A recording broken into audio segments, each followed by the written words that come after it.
देख रहा है किसान आंदोलन शुरू होने ही वाला है और बहुत से लोगों को ये समझना बड़ा ज़रूरी है कि this is the final war for humanity. इस दौर में आपको बाबा नानक, अशफाक उल्लाह, चंद्रशेखर, भगत, गुरु गोविंद सिंह, गांधी, सुभाष सभी की ज़रूरत पड़ने वाली है। क्यों? क्योंकि हालात इस तरह के बनने वाले हैं, या फिर ये कह लीजिए कि इस तरह के हालात बनाए जाने वाले हैं। ये मैं इसलिए बोल रहा हूँ क्योंकि आप सबके सामने काफ़ी कुछ समय से कुछ चीज़ें चल रही हैं और इन लोगों ने एक ख़ास प्रोग्राम जो है वो चला रखा है।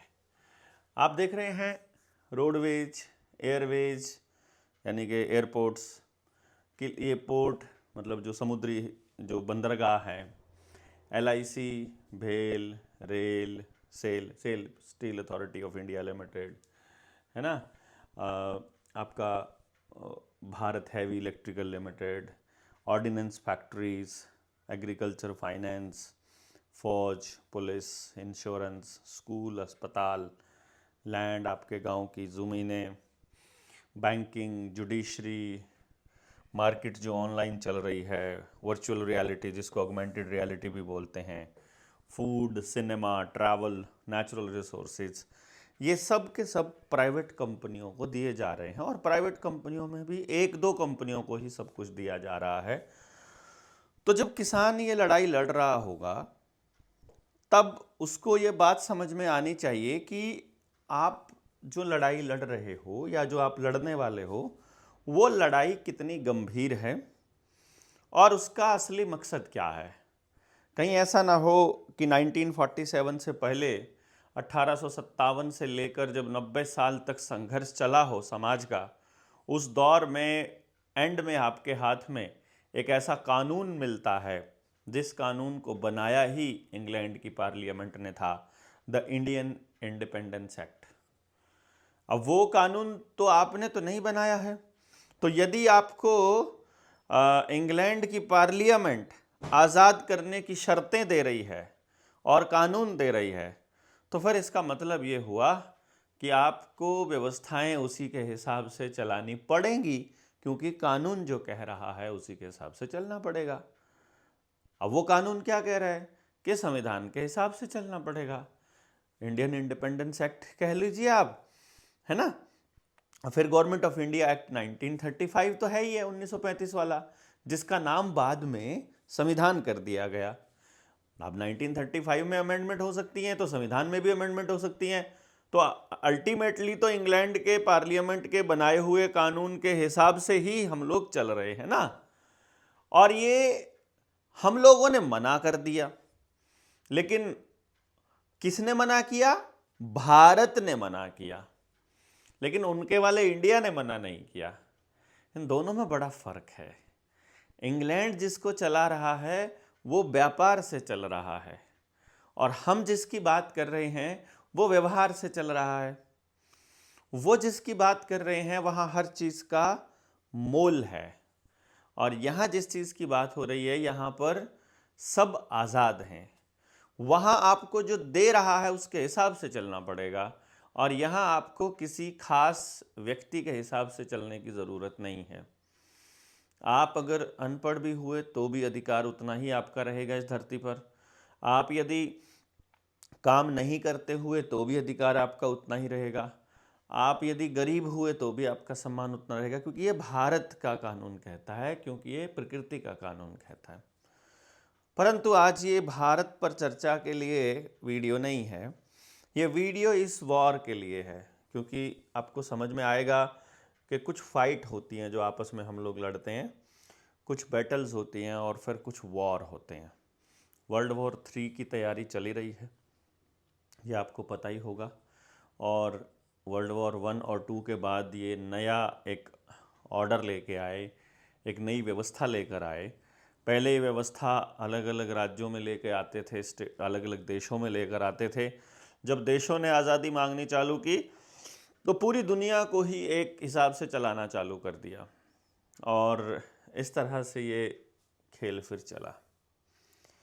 अब इस वॉर की जिसकी हम बात कर रहे हैं, इसकी यदि बात करें तो ये जो वॉर है जो आने वाले समय में किसान लड़ने जा रहा है, जो मैं जब 13 महीने तक सिंगू बॉर्डर, टिकरी बॉर्डर यानी कि 5 बॉर्डरों पे जब हम बैठे रहे थे, गाजीपुर समेत ढांसा बॉर्डर पे भी थे, तो उस टाइम पर मैं परमानेंट वहाँ पर अपने साथियों के साथ था, जितने भी लोग हमारे इस आंदोलन में साथ काम कर रहे थे।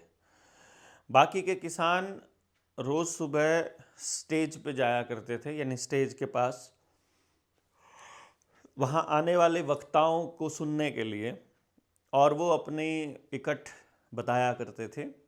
उनके लिए बाकी की ट्रॉलियों में, दूसरी जगह पर उनके टेंटों में खाने पीने का इंतज़ाम चल रहा होता था।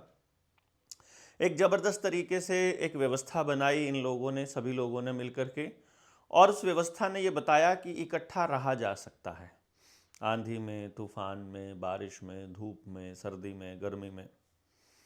और उस व्यवस्था ने हमें एक आइडिया दिया नौजवानों को कि हम इन किसानों को इनके कानून बताएंगे, कोरोना का, लॉकडाउन का पूरा षड्यंत्र समझाएंगे, आंदोलन के बाद अपने गांव की व्यवस्था कैसे बनानी है उसके लिए हम इसको ट्रेनिंग देंगे।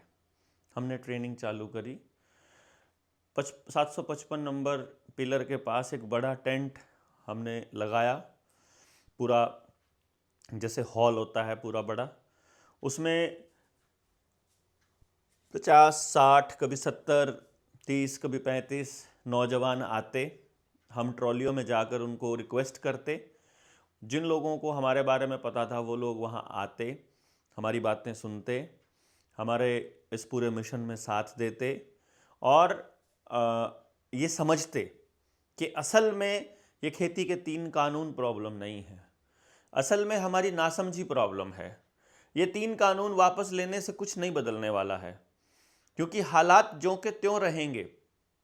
अब देखिएगा, तीनों कानून वापस लिए जा चुके हैं, तो स्थिति क्या थी कि हजारों करोड़ रुपया खर्च करने के बाद भी स्थिति वो हुई जो कानून लागू होने से पहले थी, वो तो थी ही पहले ही। तो इसका मतलब ये हुआ, आज भी यदि ये जो फ्री ट्रेड एग्रीमेंट हुआ है अमेरिका के साथ में, यूरोपियन यूनियन के साथ में, इस एग्रीमेंट के वापस लेने की लड़ाई अब लड़ी जाएगी। जैसे 3 कानूनों की लड़ाई लड़ी गई थी, वैसे ही दूसरी लड़ाई लड़ी जाएगी।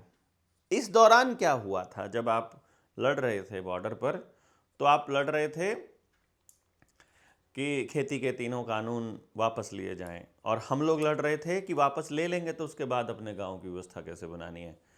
अब जनता सरकार मोर्चा नए सिरे से काम करने लगा।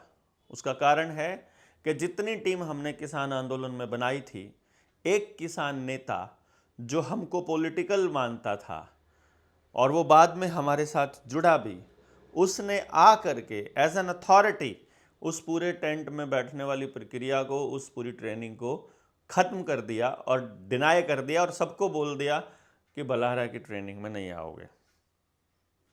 तब हमें एक बात समझ में आई थी कि अपनी जैसी सोच के लोगों को समाज में निकालना बहुत ज़रूरी है, और उसके लिए लगातार बोल बोल करके हमको उस बुद्धि के लोग समाज से निकालने हैं जो इस षड्यंत्र को समझते भी हैं और समझा भी सकते हैं। थोड़े में काम नहीं चलने वाला है, पूरा मसला समझना पड़ेगा। यदि समस्या का एक हिस्सा आपको समझ में आ गया है तो समाधान पूरी समस्या का नहीं होगा, सिर्फ उस हिस्से का होगा, और बाकी की प्रॉब्लम जो कि त्यों पड़ी रहेगी। एप्स्टीन फाइल में जो निकला है वो पूरा का पूरा हम लोगों को पहले से मालूम था। हम आपको पिछले कई सालों से बता रहे थे, आप लोग उस चीज़ को मान नहीं रहे थे। यदि वो पजल के टुकड़ों की तरह यदि चीज़ें सामने आकर के तस्वीर साफ हुई है, तो इसका मतलब आप ये समझ कर चलिए कि वो टुकड़े बनाए ही उस तस्वीर को साफ करने के लिए थे, यानी डिजाइन में ही वो टुकड़े इस तरह से रखे गए थे। अर्थात एप्स्टीन फाइल नेचुरली उनका एजेंडा है जो उनको लेकर आना था। मीडिया उनका है, ये लोग उनके हैं, वो जो इसमें शामिल हैं वही लोगों के तो साइन हो रहे हैं, तो इसलिए इतनी चिंता करने की ज़रूरत नहीं है। यहाँ आपको डरना नहीं है, यहाँ आपको बहुत ज़्यादा इमोशनल नहीं होना है, यहाँ आपको बहुत ज़्यादा गुस्से में नहीं आना है, यहाँ आपको समझ से काम लेना है कि ये दरिंदे ऐसे ही आते रहेंगे और हमारे आने वाली पीढ़ियों में हमारे बच्चों को भी इसी तरह से नोचते रहेंगे अगर आज आपने कुछ नहीं किया तो।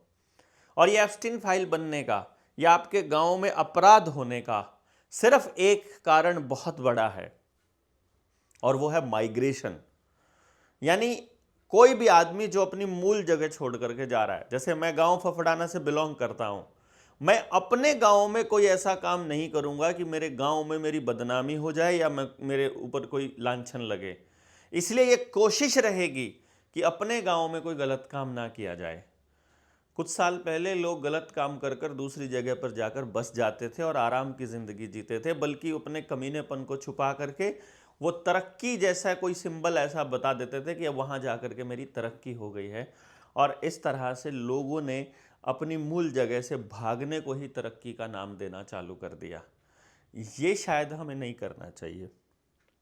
और अब आप लोगों को एक बात समझनी पड़ेगी कि इस पॉइंट पे जब आप इस लड़ाई को जीतना चाहते हो यदि, तो जनता सरकार मोर्चा के साथियों को इस किसान आंदोलन में बहुत महत्वपूर्ण भूमिका निभानी है।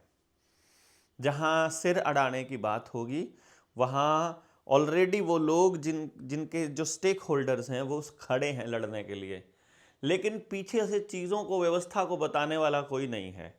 जिस प्रकार से आप जब किसान आंदोलन में दिल्ली बैठे थे तो आपके गांव में डिजिटलाइजेशन जोरों पर था, जो एजेंडा था सत्ताधारी ताकतों का वो एजेंडा चल रहा था, नफरत का एजेंडा भी कॉन्टिन्यूसली चल रहा था, लोगों के बीच ये फैलाने का एजेंडा चल रहा था कि यहाँ पर ये लोग गलत कर रहे हैं, किसान आंदोलन नहीं होना चाहिए।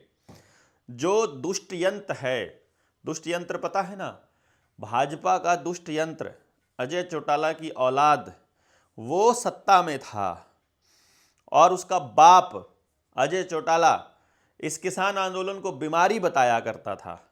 मुझे तो शर्म आती है और लानत भेजने का मन करता है उन लोगों को जो इतने गंदे लोगों को भी अपने घर बुलाते हैं आज के टाइम पर, जिनका पता है कि ये उसी दरिंदगी के उसी खेल के माहिर हैं जो खेली जा रही है बाहर दूसरे देशों में, जिसका जिक्र मैं अभी कर रहा था। तो आप सब लोगों को ये बात समझनी पड़ेगी कि ये उस दौर में कुछ नहीं बोले या फिर किसानों के खिलाफ बोले तो किसान अब फिर से चुनाव में, मतलब ऐसा लगा कि जैसे किसानों ने भाजपा को वोट दी हो।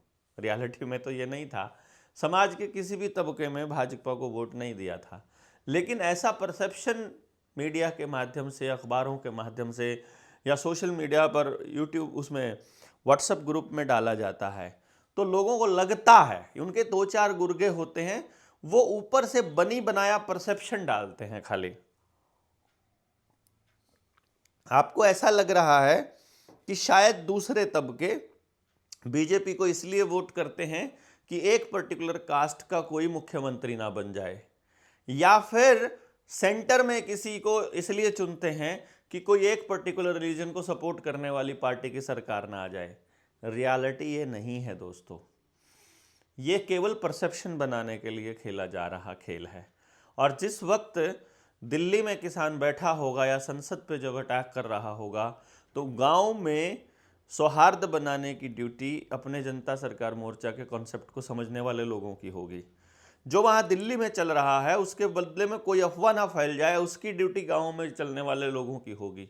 तो वो क्रांतिकारी साथी जो इस आंदोलन में सक्रिय भूमिका में आना चाहते हैं और अपने गांव को समझाना चाहते हैं कि किसान का साथ देना क्यों जरूरी है, क्योंकि केवल और केवल ये तभी संभव होगा जब किसान के फेवर में समाज का वो तबका बोलने लगे जो खेती नहीं करता है। उस दिन आप आंदोलन जीत जाओगे।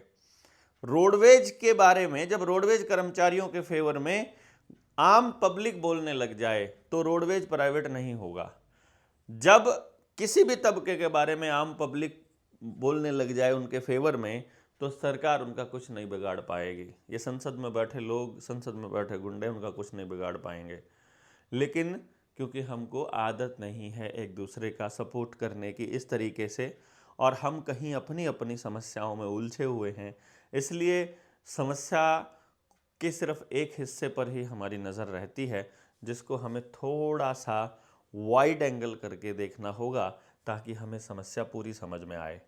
तो जब किसान इस वॉर को लड़ने जाए तो भाई हमको जीत के कुछ चीज़ें अगर मालूम हो कि भाई ये भी किया जा सकता है, ना हम उनकी स्ट्रैटेजी को कोई छेड़खानी करने की कोशिश कर रहे हैं, ना जेपटाइज करने की कोशिश कर रहे हैं।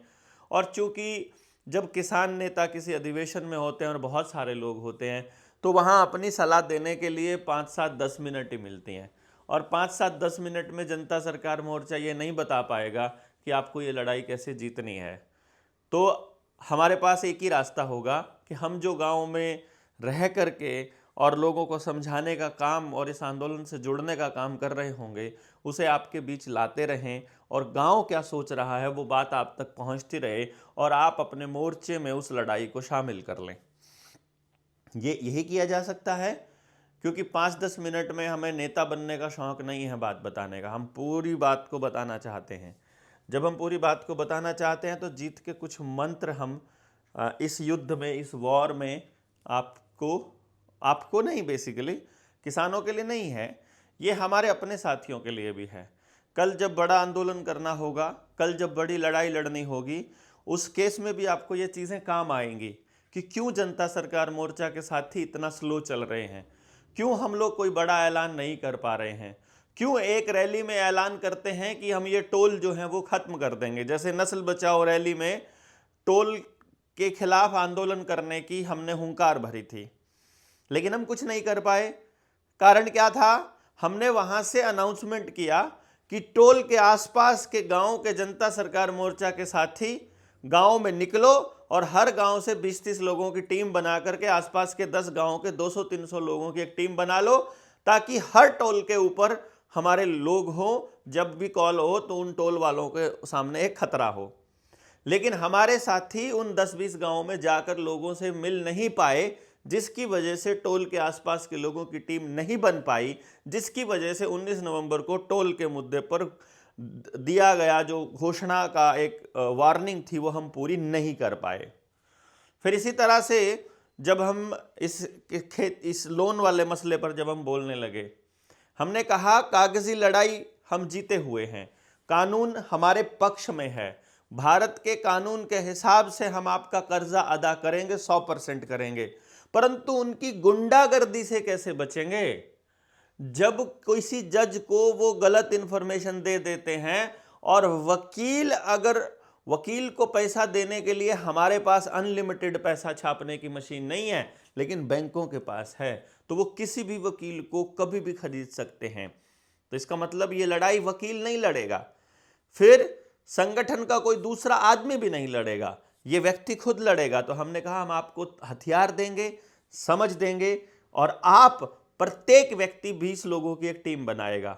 ये पहले दिन से बोला गया था, लेकिन जिनके आवेदन थे उन्होंने 20-20 लोगों की टीम बनाने की बजाय और लोगों के आवेदन लगा करके, और कुछ लोगों ने अपना एक सिस्टम चालू किया अलग से, वहां पर सारा आंदोलन फिर से बिखरने लगा। हम सच्चाई से भागने वाले लोग नहीं हैं, हमको दिखावे में से कुछ नहीं लेना है, हमको खाली पोस्टर बॉय बनना नहीं है, हमको खाली चिपकाना नहीं है कि हमने ये काम कर दिया। हम अपने किए हुए अपनी ट्रेनिंग्स के हिस्सों की फोटोग्राफ्स भी आज तक हमने अपने चैनल पर, वीडियो पर नहीं डाली है, क्योंकि हम उस दिशा में काम करने वाले लोगों में से नहीं हैं। हमको जेन्युइनली इस चीज़ों को समझने वाले लोग चाहिए। शुरुआत के दौर में मैंने आपको बताया था कि शुरू में जब आप कोई बड़ा आह्वान देते हो तो वहाँ नेता लोग आते हैं, बराबर के नेता। बराबर के नेता के पास आपकी बात समझने के लिए समय नहीं है, बराबर के नेता के पास आपको काटने का हुनर है, आपकी बात को काटने का हुनर है। वो किसी भी तरह से ये साबित करने चाहते हैं, और ये बिल्कुल रियलिटी है, आप नहीं भाग सकते इससे। इवन यहाँ तक भी आप एक साथी के तौर पे जब आप रहते हैं तो आप जब तक उसको एक्सेप्ट नहीं कर लेते कि वो आपसे, या तो मतलब दोनों के दोनों एक दूसरे को एक्सेप्ट नहीं कर लेते कि ये ज़्यादा लड़ाई लड़ सकता है, ये कम लड़ सकता है, तो कम वाला भी समझ ले कि ये ज़्यादा लड़ सकता है और ज़्यादा वाला कि ये कम लड़ सकता है, वो इतना कर सकते हैं और वो एक दूसरे को एक्सेप्ट कर लें, तब तो काम चल जाएगा। दोनों जब बराबर के हो जाएंगे तो वो एक मयान में दो तलवार की तरह हो जाता है। इसीलिए संगठनों में पद की एक व्यवस्था है कि हर व्यक्ति को एक पद दे दो, जिससे ये क्लियर रहेगा कि उसका पद क्या है। तो जो हायरार्की में अप एंड डाउन कौन है, तो उसके हिसाब से फिर भी तय हो जाता है। अब बराबर वाले लोग ही लड़ पाते हैं, आप देखिएगा कभी भी ऊपर वाले से नहीं, मतलब जो हाँ हायरार्की में डाउन पोजीशन पर है वो नहीं लड़ पाते हैं। और ये लॉबिंग जो है वो हर जगह पर होनी है, हमको भी ये मालूम था। इसीलिए इस स्ट्रक्चर को हमने बोला कि ये स्ट्रक्चर फिक्स नहीं बनाएंगे, जो साथी आना चाहता है आ जाएगा, जो साथी जाना चाहता है चला जाएगा, जो जैसे लड़ना चाहता है वैसे उसको लड़ने की आज़ादी दी जाए। और हम सेल्फ डिसिप्लिन में कितने लोग इकट्ठे होकर के इस लड़ाई को आगे लेके जा सकते हैं, हम ये देखना चाहते हैं।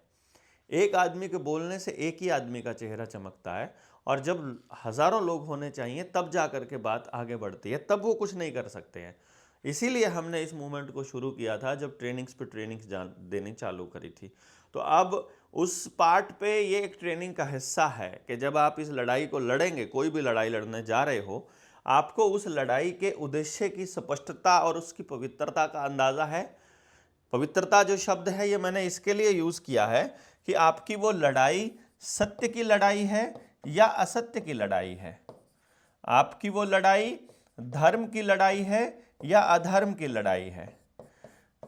वहां नैतिकता का एक बहुत बड़ा रोल आएगा। यदि आप धर्म की लड़ाई लड़ रहे हो, सत्य की लड़ाई लड़ रहे हो, फिर आपको जल्दबाजी नहीं होगी उस लड़ाई को जीतने की। क्यों? क्योंकि फिर हमारे पुराने ग्रंथों में हमारे बुजुर्गों ने यह कहा है कि सच की लड़ाई लड़ते हुए अगर जान भी चली जाती है तो मोक्ष की प्राप्ति हो जाती है, क्योंकि आपने दूसरे लोगों के लिए अपना सर्वोच्च बलिदान दे दिया यहां। तो इसलिए ये एक पहलू है। फिर आपको स्पष्टता है भी कि नहीं कि आप लड़ाई क्या लड़ने जा रहे हो। क्या आप सिर्फ इतना सा लड़ना चाहते हो कि जो आपका कलेक्टर है वो आपका ज्ञापन ले ले, या जो सीएम है वो आपकी बात को मान ले, या पीएम है वो आपकी बात को मान ले, या सरकार आपके हिसाब से कानून बना दे। आप एक कानून बनवा दोगे उनसे, आप एक कानून हटवा दोगे, लेकिन व्यवस्था तो उन्हीं की है, वो फिर बना लेंगे, वो किसी और रास्ते से बना लेंगे। खेती के तीनों कानून ले आए ना बैकडोर से, आप रोक तो नहीं पाए ना। LIC को, इसको FCI को बंद होते हुए आप नहीं रोक पाए, मंडियों की बुरी हालत होते हुए आप नहीं रोक पाए, किसान के ऊपर कर्जा बढ़ते हुए हम नहीं रोक पाए, किसान की हालत में सुधार हम नहीं कर पाए, और इनकी ताकत डे बाय डे बढ़ती जा रही है। तो जो अभी किसान आंदोलन होने वाला है या जो दूसरे आंदोलन देश में होने वाले हैं, उन आंदोलनों, जब आंदोलन वहां चल रहे होंगे तो गांव में वहां कुछ और चल रहा होगा। हमारे पास दोनों चीजों की समझ होनी चाहिए कि जो हो रहा है वो क्या हो रहा है, और कौन सी चीज आंदोलन को सपोर्ट करेगी और कौन सी चीज आंदोलन के बाद के लोगों को कमजोर करेगी। तो ये समझना बड़ा जरूरी है। फिर दूसरी चीज जो जीत के मंत्रों में हमने कहा कि एकजुटता हमारी बहुत जरूरी है। एकजुटता कब होगी? जब हमारा पर्पस एक होगा, जब हम लोग एक ही उद्देश्य के लिए लड़ रहे होंगे। आप सत्ता के लिए लड़ रहे हो, कोई और पैसे के लिए लड़ रहा हो, तीसरा नाम के लिए लड़ रहा हो, चौथा आंदोलन करने के लिए लड़ रहा हो, पांचवा हीरो बनने के लिए कर रहा हो, चाहे जिस मर्जी चीज के लिए लड़ रहा हो, तो हम ये लड़ाई नहीं जीत पाएंगे। एक उद्देश्य सबका हो जाएगा, जैसे किसान खेती के तीनों कानूनों के वक्त तीनों का एक उद्देश्य हो गया। बाद में उसी जनता सरकार, संयुक्त किसान मोर्चा के दो हिस्से हो गए, एक राजनीतिक, एक अराजनीतिक। तो लोगों में कन्फ्यूजन के हालात बने। फिर से कुछ लोगों ने राजनीतिक पार्ट को समझ लिया, कुछ लोगों ने राजनीतिक को समझ लिया, फिर दोनों इकट्ठे हो गए, फिर इकट्ठे होकर लड़ना चालू कर दिया। तो ये चीज़ एकजुटता की आती है। तीसरा नंबर जो हमारे पास है वो अनुशासन, कि क्या हम अनुशासन में चलने के लिए तैयार हैं। क्यों? क्योंकि भैया ये लड़ाई ऐसे स्व अनुशासित लोग होंगे वही जीत पाएंगे। जिनको अनुशासन में रखना पड़ेगा वो लोग नहीं जीत पाएंगे इसको। तो क्या आपके पास ऐसे लोग हैं? यदि नहीं हैं तो आपको ढूंढने पड़ेंगे। यदि वो समाज में ऐसे लोग सीधे निकल कर नहीं आते हैं तो आपको समाज तैयार करना पड़ेगा, और मोर्चा इसी काम पे ऑलरेडी लगा हुआ है। आपके अंदर लड़ने का साहस है भी कि नहीं? जैसे आपने देखा रात को वो आशीष मसूदपुर वाला पुलिस वालों के साथ कैसे भिड़ रहा था, मतलब ऐसा लग रहा था कि जैसे उसमें कोई काली माई आई हुई है। और वो जब पुलिस वालों के साथ पंगा ले रहा था तो हमें लग रहा था कि ये देखो बात कितनी सही कर रहा है, ये एकदम परफेक्ट बात कर रहा है। लेकिन इसकी उम्र को देखते हुए पुलिस वाले कहीं इसको टारगेट पर ना ले लें, ये सभी को रहता है, हमको भी था। लेकिन ये साहस तो हमको दिखाना ही पड़ेगा, ऑप्शन नहीं है। आपको कहीं जीत की जल्दबाजी तो नहीं है, आप में धैर्य है भी कि नहीं है, ये बहुत ज़रूरी है आप लोगों का पता होना। क्योंकि ये लड़ाइयाँ आप नहीं जीत सकते, ये लड़ाइयाँ आप ना हारोगे ना जीतोगे। आप केवल अपना कर्म करोगे, आप केवल अपना जो आपका रोल है वो अदा करोगे। ये लड़ाई तो परमात्मा ही जीतेगा, उसी का काम है। क्या आप पूरी तरह से समर्पित हो इस उद्देश्य के लिए? यानी कि जब आप युद्ध करने के लिए जाओ, क्या आप युद्ध के लिए समर्पित हो? या आप अगर छोटा मोटी कोई बैटल या कोई फाइट करने जाओ, क्या आप उसके लिए समर्पित हो? या आप मोर्चे में काम करने के लिए जाओ तो मोर्चे के लिए समर्पित हो? या जिस दिन हम लोग वो काम करने जाएं उसके लिए समर्पित हो? यदि हो तो ही केवल आगे बढ़ा जा सकता है, यदि नहीं तो नहीं बढ़ा जा सकता। आपको बलिदान का साहस है कि नहीं आपके अंदर? बलिदान के साहस का जिक्र करने की ज़रूरत इसलिए पड़ी क्योंकि लड़ाइयाँ जो हैं वो मतलब वहाँ लड्डू नहीं मतलब बंटते हैं, वहाँ नुकसान होता है। सामने वाले का हो जाए, हमारा हो जाए, कोई फ़र्क नहीं पड़ता है। लेकिन आप लोग लड़ाई के लिए तैयार हो तो फिर आपको बलिदान के लिए भी तैयार होना पड़ेगा। बड़े युद्ध में किसी को अंग जो है वो भंग हो जाते हैं, किसी की जान चली जाती है। फिर आता है कि युद्ध कैसे लड़ा जाए, युद्ध के लड़ने का तरीका क्या है? क्या सामने वाले को केवल कूटनीति से, डिप्लोमेसी से हरा लिया जाए? क्या केवल बातों में उलझा करके उसको हराया जा सकता है, जैसा कि सरकार के कलेक्टर लोग ऐसा करते हैं? कोई भी आंदोलन करने से पहले वो बिल्कुल मीठा मीठा मीठा मीठा बोल के कहते हैं, अरे हम तो तुम्हारे साथी ही हैं, हम तुमसे अलग थोड़े ना हैं। और इस तरह कर करके वो सबको लपेट लेते हैं। या फिर आपको कोई युद्ध नीति बनानी पड़ेगी, या आप छल से लड़ना चाहते हो कि सत्य की लड़ाई लड़ना चाहते हो, ये तो आपको मालूम होना चाहिए, पहले से मालूम होना चाहिए। तो आपकी युद्ध नीति क्या है? क्या आपने कोई नियम तय किए हैं दोनों पार्टियों ने, या उनका कोई नियम नहीं है तो क्या आपका नियम है? क्या ये आपने तय किया है, आपकी टीम ने तय किया है मिल करके? और आप स्ट्रेटेजिकली चलेंगे, किस तरह की आप रणनीति अपनाने वाले हैं, ये आपको पता होना चाहिए, तभी तो आप जीतेंगे। तो स्ट्रैटेजी क्या रहेगी? यदि मैं इसी चीज़ को एक्सप्लेन करने लगूं कि भाई मेरे हिसाब से मैंने क्या सोचा है कि भाई आप ये लड़ाई लड़ने चलो, जब भी लड़ाई लड़ने चलो तो आपको किन चीज़ों के बारे में पहले से मालूम होना चाहिए, या कौन सा चीज़ों को आप पहले एक दिमाग में तो ये तो बनाकर चलोगे ना कि भाई क्या देखें क्या ना देखें लड़ाई लड़ने से पहले। तो फिर जो चीज़ सामने आती है वो है, क्या आपको दुश्मन की ताकत का अंदाज़ा है? उसके पास रुपए छापने की ताकत है, सड़क पे आपको लठ मारने की ताकत है, आपको जेल भेजने की ताकत है, झूठे मुकदमे करने की ताकत है, डॉक्यूमेंट्स में आपको चोर बनाने की, देशद्रोही बनाने की, आतंकी बनाने की ताकत है। उसको नया कानून बनाकर आपको किसी भी तरह से कहीं पर भी युद्ध बंदी बना करके या लैब रैट बना करके रखने की ताकत है। आपके पास क्या ताकत है? आपके संगठन की यदि ताकत है, आपकी एकता की यदि ताकत है, तो उस एकता को क्या आप बरकरार रख सकते हैं? क्या आपने कोई मैकेनिज्म बनाया है? क्या आपने कुछ उस बुद्धिमत्ता को आगे लेकर जाने का कुछ डॉक्यूमेंटेशन किया है? यदि नहीं तो अभी हमको इस पर काम करना होगा। ये मैं जीएसएम के लिए बोल रहा हूँ।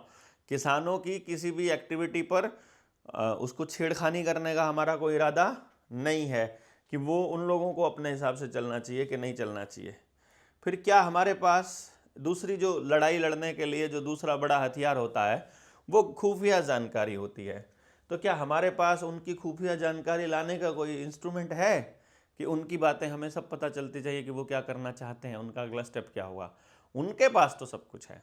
वो हमारे व्हाट्सएप ग्रुप्स में भी घुसे होते हैं, वो हमारी मीटिंग्स में भी आते हैं, वो हमारी ट्रेनिंग्स में भी आते हैं, वो हमारी हर एक्टिविटी पर नज़र रखते हैं, सोशल मीडिया पर नज़र रखते हैं, रील्स पर नज़र रखते हैं, वीडियोस पर नज़र रखते हैं। तो ये खुफिया जानकारी में उनके गुप्तचर कितने हैं, क्या आपको उनकी जानकारी है? हमारे गुप्तचर कहाँ कहाँ है, इसकी जानकारी हमें है? हमारे पास दोनों स्ट्रेटजीज के बारे में हमारी समझ कितनी सूक्ष्म है या कितनी स्थूल है, कितनी गहरी है, ये हमको पता होनी चाहिए, या उथली है। यानी मैक्रो लेवल पर और माइक्रो लेवल पर, दोनों लेवल पर हमारी समझ, क्योंकि एक बड़ा खांचा अगर हम बनाते हैं और फिर छोटी छोटी रोज़ की स्ट्रैटेजीज बदलने पर जो हम काम करते हैं वो क्या है। यानी हमने ऐलान तो कर दिया कि भाई हम ये करने वाले हैं, फिर डेली के उसके इम्प्लीमेंटेशन पर आप क्या करेंगे।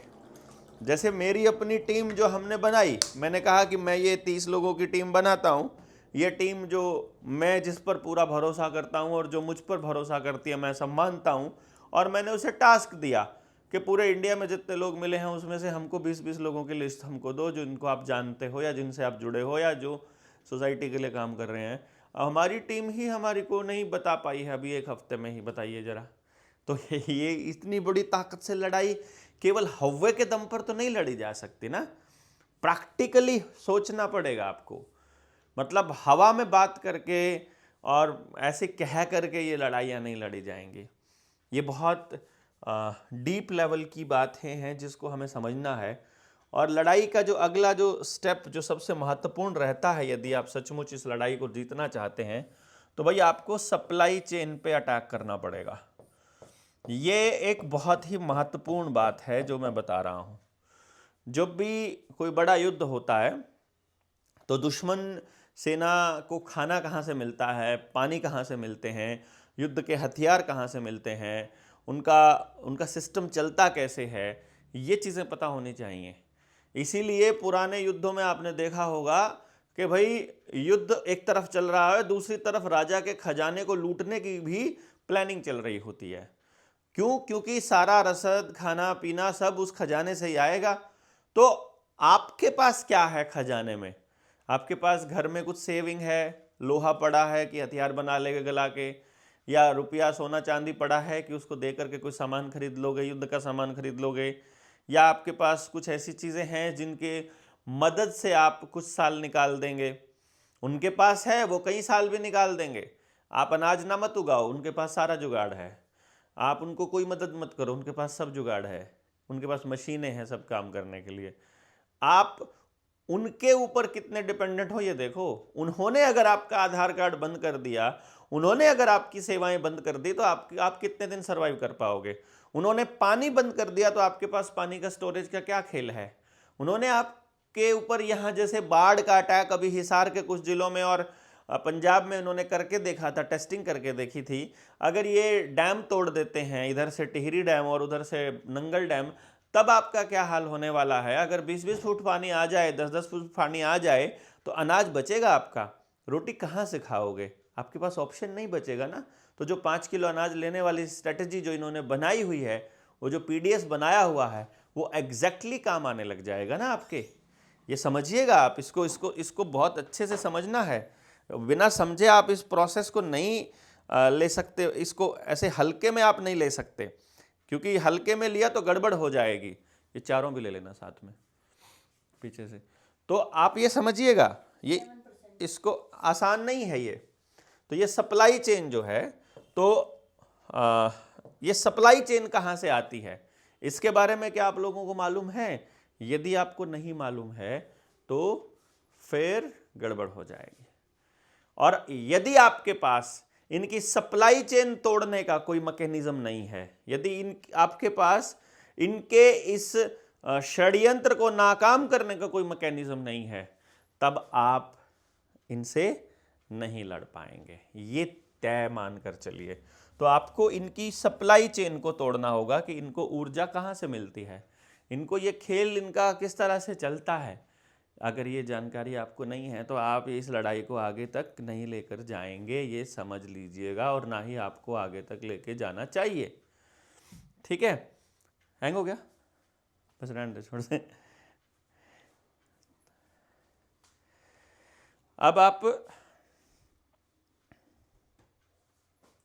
अब आप इसको कैसे लेंगे?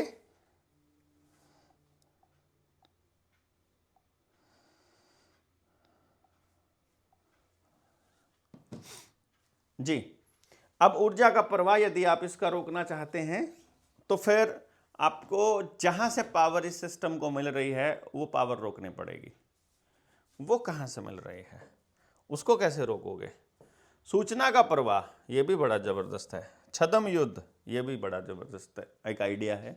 सूचना का प्रवाह उनके पास रोकने की पावर है। वो टीवी बंद कर दें, इंटरनेट बंद कर दें, आप जानकारी नहीं पहुंचा पाओगे। उनके पास जानकारी पहुंचाने के लिए कौन है? वो डीसी को बोलेंगे, डीसी तहसीलदार को बोलेगा, तहसीलदार जो है वो अपने सारे सरपंचों को बोलेगा, सरपंच अपने चौकीदार को बोलेगा और पूरे गांव में अनाउंसमेंट हो जाएगी। या गांव के अंदर जो भी स्पीकर लगा है, बड़ा अनाउंसमेंट के लिए कोई कुछ जुगाड़ है तो वहाँ सब जुगाड़ हो जाएगा। आपके आवाज़, उनकी बात पहुँचने का, आपकी बात पहुँचने का क्या इंतज़ाम है आपके पास? वो अफवाह फैला देंगे आपके खिलाफ, तब आपके पास क्या इंतज़ाम है? कुछ भी नहीं है ना।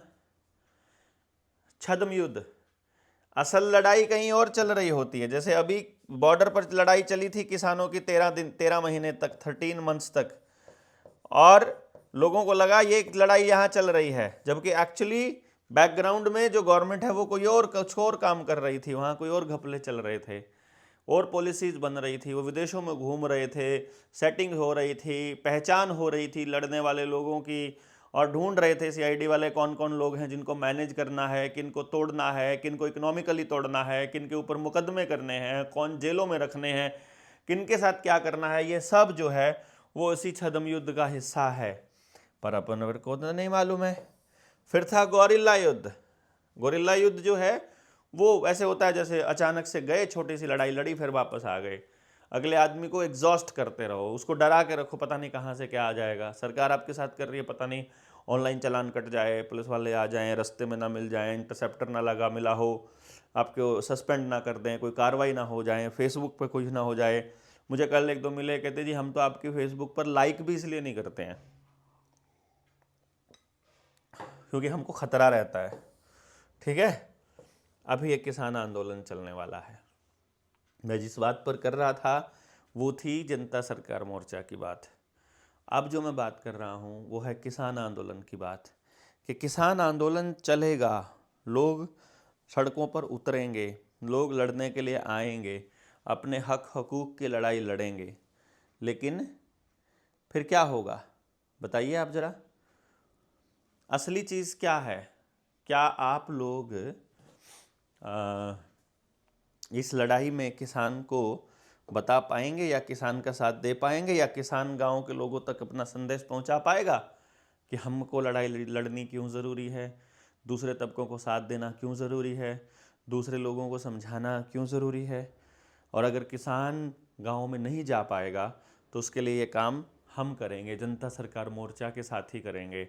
यदि किसान आंदोलन में पार्टिसिपेट करने वाले बड़े लोग ऐसा चाहेंगे तो, बड़े लोग ऐसा कहेंगे तो, क्योंकि ये ऑफ़र हमने पिछले साल पिछले आंदोलन में भी दिया था कि भाई हम लोग लोगों को समझाने के लिए निकल लेते हैं, आप लोग यहाँ ये काम करना चालू कीजिए, हम गांव को समझाना चालू करते हैं। और हर गांव से हर रोज़ 10 लोगों की ड्यूटी लगाते हैं, तो 10 लोगों का मतलब ये हो जाएगा लगभग 60 से 70 हज़ार आदमी डेली गारंटीड वहाँ आएगा, और फिर उसकी ट्रेनिंग का इंतज़ाम कर दो कि वहाँ सारी बातें वहाँ से समझा दी जाएं। लेकिन वो नहीं हो पाया, एनी हाउ जो भी है देखा जाएगा। लेकिन मैं ये जो बात आपको बताने की कोशिश कर रहा हूँ कि एक तरफ आंदोलन चल रहा होगा और दूसरी तरफ इनका प्रोपेगेंडा चल रहा होगा। किनका? सरकार का। और आंदोलन चल रहा होगा किसान का, जनता का आंदोलन चल रहा होगा। प्रोपेगेंडाज में क्या क्या चलना है ये आपको पता होना चाहिए। डिजिटलाइजेशन कंटिन्यूअसली चलेगा, हर चीज़ को डिजिटल में तब्दील करने का प्रोसेस चल रहा होगा। तो प्रोसेस में आपको क्या करना होगा? सबसे पहले आपको ये लड़ाइयाँ पैरेलल में चलनी पड़ेंगी। तो किसान जब किसान की लड़ाई लड़ेगा तो उसे ये बताना पड़ेगा कि उसे अपना आधार कार्ड सरेंडर करना पड़ेगा, उसे अपना आधार कार्ड डीलिंग करना पड़ेगा और सुविधाओं को त्यागना पड़ेगा। 5 किलो अनाज लेना बंद करना पड़ेगा, किसान को इनका 500 रुपया लेना बंद करना पड़ेगा, किसान को इनका पेंशन लेना बंद करना पड़ेगा, किसान इनसे मिड डे मील लेना कि मेरे बच्चे को मिड डे मील की ज़रूरत नहीं है ये कहना पड़ेगा। किसान को ये बातें कहनी पड़ेंगी कि हमको तुम्हारा आधार कार्ड से जुड़ा हुआ कोई भी स्कीम का लाभ नहीं चाहिए, वो लाभ छोड़ना पड़ेगा तो आप लड़ पाएंगे, वरना उनके सामने हाथ फैलाने वाला आदमी उनसे नहीं लड़ पाएगा। नौकर की पोजीशन में या भिखारी की पोजीशन में खड़े होकर के आप आंख में आंख डालकर लड़ने की और मालिक होने की बात नहीं कर पाओगे। और 1 मिनट में कह देंगे सुविधाएं ले रहे हो ना, आपको अपना डेट ऑफ बर्थ सर्टिफिकेट भी सरेंडर करना पड़ेगा। मैं आपको ये कह रहा हूं आप ये सरेंडर कर दो, ये इनके सारे प्रोपेगेंडा फेल हो जाएंगे। लेकिन चक्कर ये है कि आप इनको तो सरेंडर नहीं, जो उनके हथियार हैं उनसे तो आप लड़ नहीं रहे हो, और खामखाई की चीजों में खामखाई उलझे पड़े हैं, और पता नहीं कभी किसी कानून का विरोध और कभी किसी कानून का विरोध। इस काम को करने में बहुत बड़ी भूमिका निभाई है जो लाल झंडे वाले हैं, ये कम्युनिस्ट जिन लोगों ने किया था। ये लोग पहुंच जाते हैं सरकार को दोष देने के लिए कि तुमको ये करना है। अरे नहीं, तुम्हारे अंदर इतनी समझ है तो तुमको गांव को ये समझाना पड़ेगा कि गांव को अपनी व्यवस्था बनानी पड़ेगी, उनके ऊपर डिपेंडेंसी खत्म करनी पड़ेगी। वो तो सिर्फ कंपनी के लिए काम करते हैं और कंपनी के लिए पॉलिसी बनाते हैं। जब मालूम है कि वो प्राइवेटाइजेशन के लिए कर रहे हैं, मालूम है कि कंपनियों के लिए कर रहे हैं, तो हम गांवों के लिए क्यों नहीं कर रहे हैं? उससे लड़ने का कैसे तरीका है? मगरमच्छ से बैर पानी में रहकर नहीं लिया जा सकता। सुअर से लड़ते समय कीचड़ में नहीं उतरना चाहिए, क्योंकि कीचड़ में सुअर बहुत स्ट्रांग है, पानी में मगरमच्छ बहुत स्ट्रांग है। हाथी भी मुकाबला नहीं कर सकता पानी में मगरमच्छ का। आपको उनकी पिच पर ना जाकर के अपनी पिच बनानी पड़ेगी, और आपको ये बात करनी ही पड़ेगी। आप ना मानिएगा, चलो जब भी मानेंगे। आपको टोटल कंट्रोल करने के लिए उनका काम है आपके पैसे खत्म कराना। बैंकों में जो आपके पास पड़ा हुआ है, जो और धन पड़ा हुआ है, उस धन को लपेटना है उनको। वो लोग आपको निपटाना चाहते हैं। पिछले वाले आंदोलन में उन्होंने देखा कि आप कितने रुपए खर्च कर चुकते हो, कितने रुपए खर्च कर सकते हो। आप लोगों ने खर्च किया भी, और उस खर्चे को उन्होंने बहुत अच्छे से इस्तेमाल किया। उस खर्चे को उन्होंने देखा कि ये लोग तो खर्च आराम से कर सकते हैं, और उसी चीज़ को उन्होंने आगे बढ़ाया। उन्होंने आपके ऊपर अटैक किए। किस तरह के अटैक किए? वो लोग आपको ये साबित करना चाह रहे थे कि भाई किसी भी तरह से इनको साबित कर दो ये खालिस्तानी हैं, इनको विदेशों से फंडिंग मिलती है। वो साबित करना चाह रहे थे कि इनका पैसा खत्म हो जाए, किसी तरह से पैसा खत्म हो जाएगा तो लड़ना आसान हो जाएगा उनके लिए, और आप उनके लिए जीतना आसान हो जाएगा। आप तो हारे हुए हो अगर पैसा ही खत्म हो जाए तो पैसे के लिए उनको मतलब पैसा एक बड़ा हथियार है उन लोगों का। परंतु आप लोगों को ये बात समझनी पड़ेगी कि क्या आप लोग उस लड़ाई लड़ने के लिए तैयार हैं? कि जो लड़ाई को वो लोग आगे बढ़ा रहे हैं, मतलब जो पैसे की लड़ाई वो लोग लड़ रहे हैं, जिस तरीके से वो लोग इस सीबीडीसी को लेकर के आ रहे हैं, टोटल कंट्रोल का उनका हथियार बना रहे हैं, क्या आपने इस चीज़ को समझा है कि भाई उनके इस गेम प्लान में आप उनसे नहीं लड़ पाएंगे? क्यों? क्योंकि ये हथियार उनका है।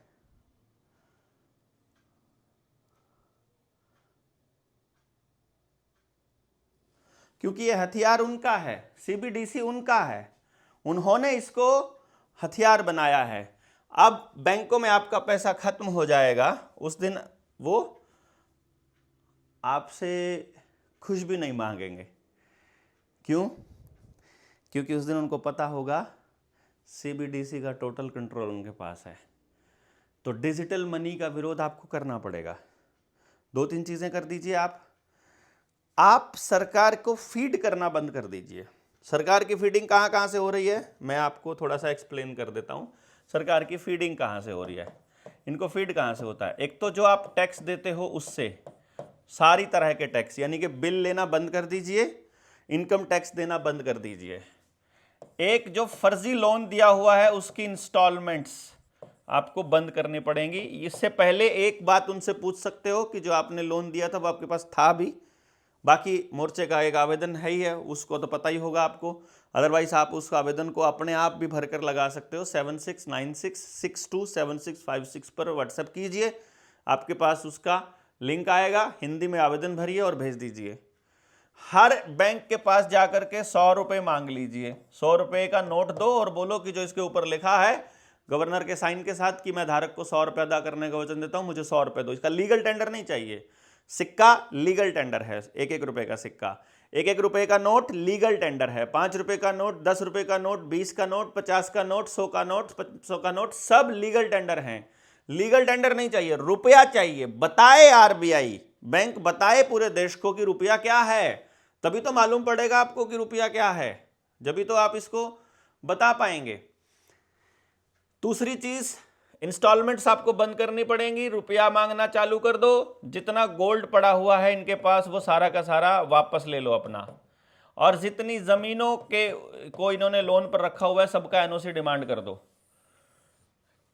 कि अगर तुम ये नहीं बता पाओगे कि तुमने जो लोन में दिया है वो क्या है, तो फिर हमको एनओसी दो। इस लड़ाई को बहुत बड़े लेवल पर जनता सरकार मोर्चा लड़ रहा है और इसको कंटिन्यू भी करेगा। 23 मार्च को तालकटोरा स्टेडियम में हम लोग इकट्ठे हो ही रहे हैं, तो आपको पता ही होगा, जो पेरेंटिंग का सेमिनार मुख्य उद्देश्य, शहीदी दिवस का उपलक्ष्य, और साथ में इस लोन के मसले पर प्रत्येक व्यक्ति इतना ताकतवर हो जाए कि वो सुप्रीम कोर्ट तक भी अपना ड्राफ्टिंग खुद बना सके। इस लेवल पर पीआईएल के कागज़ तैयार करने का वो सारे कानूनी हथियार आपको देने वाली किताब की जो लॉन्चिंग है वो हमारी आ रही है। वो उसके लिए वर्ल्ड वॉर 3 जो आ रहा है, यानी कि डिजिटल करेंसी को बिल्कुल नकार दीजिए। डिजिटल करेंसी का इस्तेमाल आपके लिए बहुत बड़ा, आपके लिए बहुत घातक होने वाला है, ये आपको समझना पड़ेगा। तो उनसे लड़ाई लड़ते समय डिजिटलाइजेशन को बिल्कुल बंद करिए, सीबीडीसी को अब बिल्कुल विरोध कीजिए, उसको बिल्कुल नकारना पड़ेगा आपको। और बैंक बोलिए नोट चाहिए, हमारा बैंक में पैसा पड़ा हुआ है, हमारा पैसा पड़ा हुआ है, अरे उसको भी निकलवाने का या उसमें ट्रांजैक्शन का भी वो लोग आपसे अब चार्ज लेने शुरू कर दिया है। आपके अपने पैसे के इस्तेमाल को अपनी मर्जी, आप अपने पैसे को अपनी मर्जी से इस्तेमाल नहीं कर सकते, तो कानून किसका चल रहा है भाई, देखो तो सही। ठीक है, वर्ल्ड वॉर 3 की जानकारी मैक्सिमम लोगों तक पहुंचाइए, इसलिए नहीं कि वो डर जाएं, बल्कि इसलिए कि वो जागरूक हो जाएं कि नाटो का नौटंकी, पूरी दुनिया में महामारी की, अगली महामारी की नौटंकी, और जो एलियन अटैक है इसकी नौटंकी, ये कॉन्टिन्यूसली रहेगी, ये बताना जरूरी है। वैक्सीन से मौतें हो रही हैं, कोरोना की वैक्सीन ने नुकसान किया है, ये बात हर मंच से हर आदमी, हर नेता को बोलना पड़ेगा कि जिम्मेदार व्यक्ति को फांसी चढ़नी चाहिए। आपके बच्चों की बलि ले ली, उस आदमी को पूछना चाहिए, और कंपनियों के ऊपर कम से कम 100-100 करोड़ रुपए का हर्जाना प्रत्येक व्यक्ति के नुकसान के लिए होना चाहिए, जितने भी लोग मर गए हैं। और जो आदमी आज बीमार पड़ा है, उस वैक्सीन लगने के बाद कम से कम 10 करोड़ रुपए का मुआवजा उसे अप्लाई करना चाहिए। ठीक है, आपकी जिंदगी तो खराब हो गई, आपकी सेहत, आपके बच्चे तो बच जाएं। रुपयों में, डिजिटल करेंसी की बात नहीं कर रहा हूं मैं। सिविल वॉर, इसको कराने के लिए उनका जो हथियार है वो दूसरे तबके हैं। वो कहेंगे कि हम तो आपको सस्ता अनाज देना चाहते हैं दूसरे देशों से ला करके, ये किसान देने नहीं दे रहा है, तो तुम्हारा दुश्मन ये किसान है। तो किसान के खिलाफ दूसरे गरीब तबके को खड़ा करना चाहते हैं ये लोग। वो कह देंगे कि तुम, अगर किसान ये जीत गया तो तुम्हारा 5 किलो अनाज खत्म हो जाएगा, ये नहीं मिलेगा, भारत के पास पैसा नहीं है। तो दूसरे तबकों को समझाना पड़ेगा, ये छोड़ने नहीं है कोई भी व्यक्ति।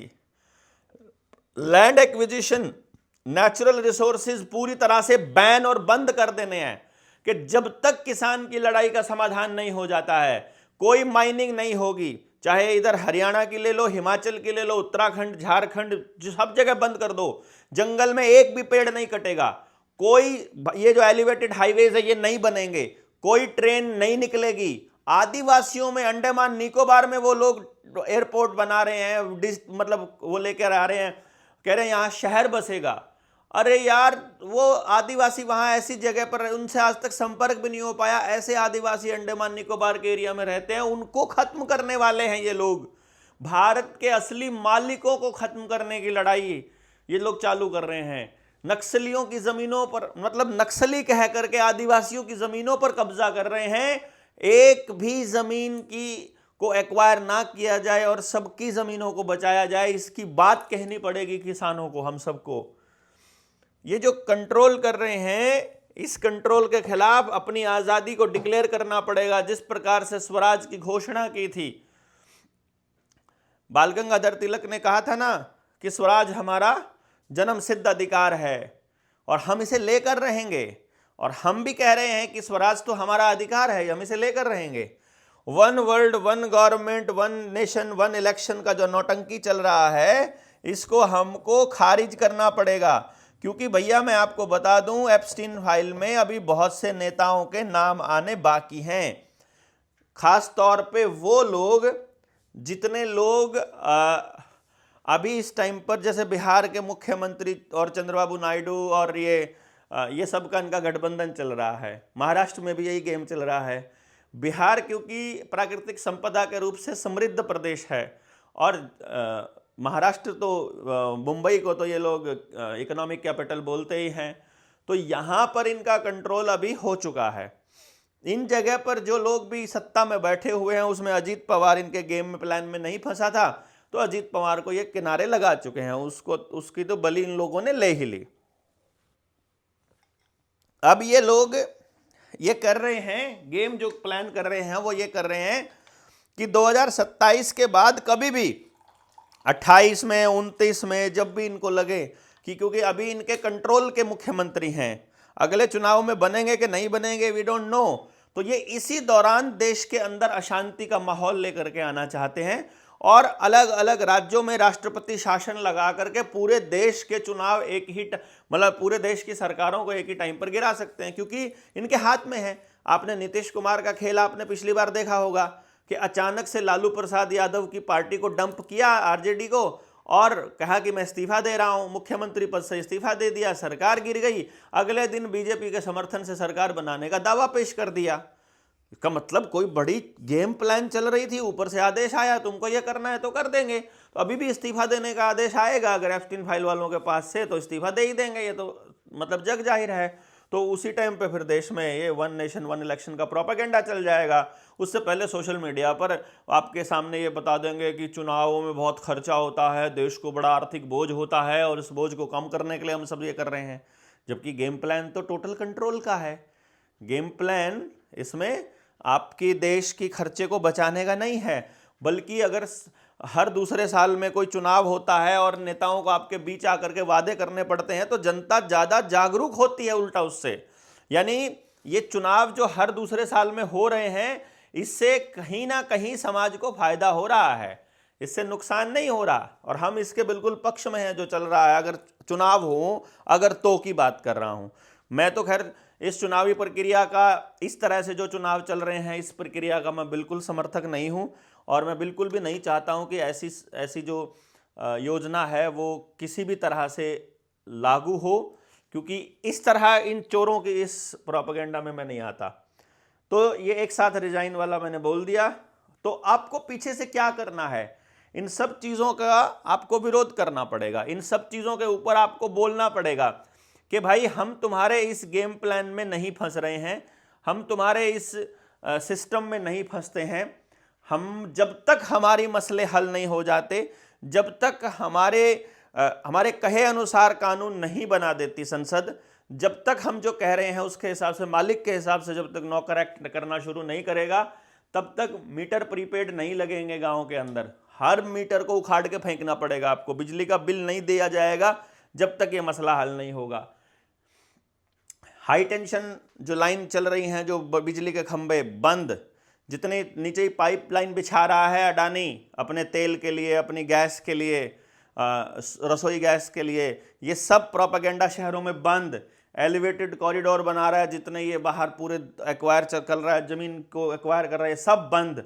आदिवासियों की, जितने आदिवासी इन्होंने कैद करके रखे हैं एनएसए में, उनकी रिहाई के लिए आपको बोलना पड़ेगा कि उनको रिहा करो, वो बात रखे वहां आकर के, तभी तो पूरे देश को पता चलेगा कि कितना बड़ा खेल चल रहा है, कितना बड़ा खेल ये लोग खेल रहे हैं आप लोगों के साथ। जल, जंगल, जमीन और जानवर पर टोटल कंट्रोल करने की दिशा में, टोटल कंट्रोल मतलब आपका कंट्रोल, ना कि इनका कंट्रोल, उस दिशा में आपको बोलना चालू करना पड़ेगा, आपके पास ऑप्शन नहीं है। फिर गैस पाइप बोल दिया, स्टोरेज अपनी बढ़ा लीजिए आप लोग, अनाज, बीज और पानी आपके पास, हर गांव के पास अपना होना चाहिए। यदि आपके पास ये अपना नहीं है तो आप अपनी ज़िंदगी में समझ लीजिए कि उनकी कठपुतली बनने से ज़्यादा दिन दूर नहीं है। ये तो आपके पास अपना होना चाहिए कम से कम। और खेत में कैसे चलेगा, पेट्रोल डीजल इन्होंने बैन कर दिया, पैसा आपके पास नहीं बचा तो आपको खेत में काम खुद करना पड़ेगा। वो कहते हैं वैक्सीन लगी हुई है, हो ही नहीं रहा है, तो ड्रोन से ही करवाओगे आप, तो कहोगे। बैल आपको चाहिएगा, गायें मजबूरी है, खेत में पशु मजबूरी है, आपका पेस्टिसाइड का काम, यूरिया डीएपी का काम वहीं से होगा।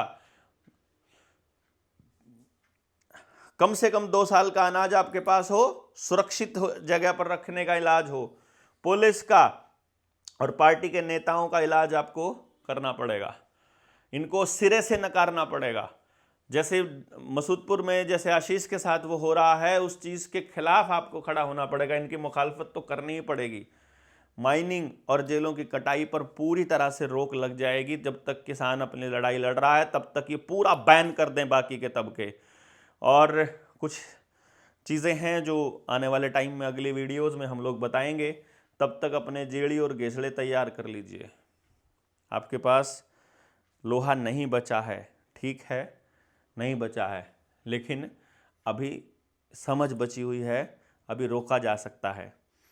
आरबीआई के पास मात्र 800 टन सोना है, लेकिन भारत की महिलाओं के पास 25,000 टन सोना है। मंदिरों के पास लगभग 24,000 टन सोना है। यानी अभी भी हमारी इकॉनमी मंदिरों में और घरों में बची हुई है। अभी भी हम बचा सकते हैं इस देश को, परंतु एक बार घरों का सोना निकलकर इनके यहां चला गया, अगर उसको आपने डिजिट में तब्दील कर लिया, और मंदिरों के ऊपर तो धीरे धीरे ये लोग श्राइन बोर्ड बना के, दूसरे बोर्ड बना के, डीसी के अंडर लेके, प्रशासन के अंडर लेके, उनकी कमेटी में झगड़ा करवा के ये लोग करवा ही रहे हैं। वो सारा गेम प्लान आपने इनका पिछले 10-12 सालों में देख ही लिया होगा। पैसे का, क्योंकि पैसे के अंदर परचेसिंग पावर होती है, स्टोर थोड़ी जगह में हो जाता है, इसीलिए पैसे को आप लोग धन मान रहे थे। अब आपको पता चले कि ये तो छाप रखा है इन्होंने, इसके पीछे धन नहीं है, तो आपका जो मानना है वो भी बेकार हो गया। यहाँ से एक बात स्पष्ट निकल के आती है कि किसान आंदोलन अब की बार वाला इनके प्रोपेगेंडा के हिसाब से किसान को खाली करने के लिए है। दूसरी चीज़ जो आप इसमें एक बहुत महत्वपूर्ण किसान नेताओं के लिए मैं अगर कुछ कहना चाहूँगा, तो आप पानी की एक भी बोतल किसान आंदोलन में नहीं खरीदेंगे, तो आपको पता चलेगा कि सोनीपत और पानीपत के एरिया के अंदर फैक्ट्रियों ने नीचे का पानी कितना खराब कर रखा है। तभी तो पानी की लड़ाई लड़ पाओगे। ईंधन के लिए इनके ऊपर डिपेंडेंट नहीं होगे, ऐसी व्यवस्था बना के देखो आप, तब आपको पता चलेगा कि लकड़ियां कितनी महंगी हो गई हैं। जो आपने खेतों के पेड़ काट दिए और जो जंगल काट दिए, उसके बाद सारा ईंधन इनके कब्जे में आ चुका है। आपको ये लड़ाई इस तरह से लड़नी पड़ेगी कि बाजार आधारित कोई भी चीज ना हो, बल्कि किसान के खेत से हो। यानी बाजार नहीं, बल्कि व्यवहार पर आधारित चले। अगर हम लोग इस दिशा में आगे बढ़ पाए तो भारत को बचाने की दिशा में यह प्रोसेस होगा। परंतु यदि हम ये सब नहीं कर पाए तो खाली उनके प्रोपेगेंडा का हिस्सा बन जाएंगे। परंतु जनता सरकार मोर्चा इस लड़ाई को छोड़ने वाला नहीं है। ये लंबी दूर तक चलने की लड़ाई है और हम इसको लड़ेंगे। हमारा कोई इरादा इसको बीच में छोड़ने का नहीं है। बस हम अपनी अगली पीढ़ियों को ये लड़ाई लड़ने का हुनर दे दें, ये गुर दे दें, उनको समझा सकें कि भाई ये लड़ाई कैसे लड़नी है। फिर उसके बाद बाकी देखा जाएगा जो भी होगा। परंतु आप सब लोग जितने भी इस वीडियो को देख रहे हैं, इसको ज़्यादा से ज़्यादा लोगों तक पहुंचाइए। सभी लोगों को पता चले कि लड़ाई अभी चली हुई है, रुकी नहीं है, और हमारा किसान पूरे समाज को बचाने के लिए फिर से लामबंद हो रहा है, जहां हम सब लोगों को एक साथ आकर के उसको बचाना होगा। जय हिंद, जय भारत, जय जोहार। जय जोहार का नारा है, भारत देश हमारा है, हम अपने भारत को बचाएंगे इसी उम्मीद में।